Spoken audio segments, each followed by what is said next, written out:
Çmimi I naftës përcaktohet sipas çmimit për Kosovë po flas me rregulloren që e kemi në Ministrinë të Industrisë, Ndërmarrësisë, Tregtisë dhe Inovacionit, sipas çmimit mesatar të 10 milion litrave të importuara dhe shtohet edhe një pjesa e marzhës së fitimit e cila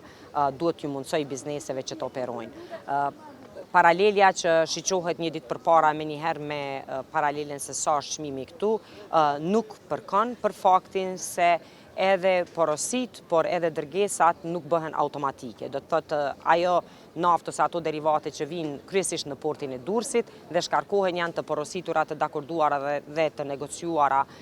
ditë më parë, ndërsa gjithashtu deri në momentin kur vinë dhe plasohen në tregun ton, reagime dhe kërkesa të vazhdueshme të operatorëve ekonomik që merren me tregtimin e derivateve të naftës për ta hequr në tërësi, në mënyrë që të realizojnë një fitim pak më të madh apo të kenë mundësi të rritjes së kësaj marzhe. Jemi duke bërë analizat, tashmë vetëm se edhe zyrtarisht ka import të rritur, si rrjedhoi rritjes së numrit të veturave, gati se është dyfishu importi I naftës dhe derivateve të saj, në baza ditore që marrim raportin nga doganat e Kosovës, ne na mbetet që të shohim një mes në të cilin nuk do dëmtojmë qytetarët e Republikës, do t'i mbrojmë nga potencialisht çfarë do abuzimi, por nuk do të rrezikojmë edhe operatorët ekonomik. Para seancës konstituive, kryeministri I Republikës së Kosovës, zotëri Albin Kurti dhe kryetari I Lëvizjes Vetëvendosje e koalicionit tonë përbashkët, do të ketë ftesë brenda pak ditëve ndoshta edhe orëve, edhe për lidhjen demokratike, edhe për partitë tjera në kuptimin që konstituimi I institucioneve në veçanti edhe zgjedhja e presidentit është një obligim I përbashkët I gjithë deputetëve të zgjedhur të Kuvendit të Republikës. Siç e dim përkundrejt çfarëdo marrëveshje ose mundësie për të zgjedhur kryesia e Kuvendit, për të konstituir Kuvendi, për të zgjedhur qeveria, prap mos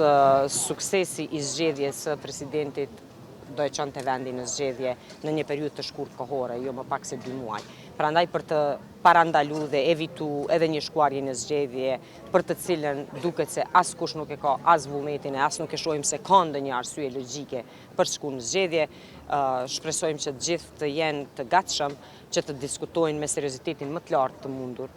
në detyrat që ne na takojnë si përfaqësues të zgjedhur të popullit që institucionet të konstituohen brenda një periudhe të shkurtë kohore. Unë mendoj se është e qartë çka është e mundur të ofrohet. Është e mundur të ofrohet diskutim e koalicion për qeverisje, ndërsa sa I përket çështjes së presidentit është dakordimi I përbashkët I subjekteve, qoftë me vetëm procesin e dakordimit, qëndrimit në sallë, votimit sipas vullnetit të tyre, apo edhe një marrëveshje më të gjerë. Është pak sa problematike në rast se fillohen të ketë kushte të natyrës së cilat nuk përkojnë me vullnetin e qytetarëve të Republikës. Qytetarët kanë folur, rezultati dihet, konform atij rezultati edhe mund të pritet dakordimi politik në mes të subjekteve.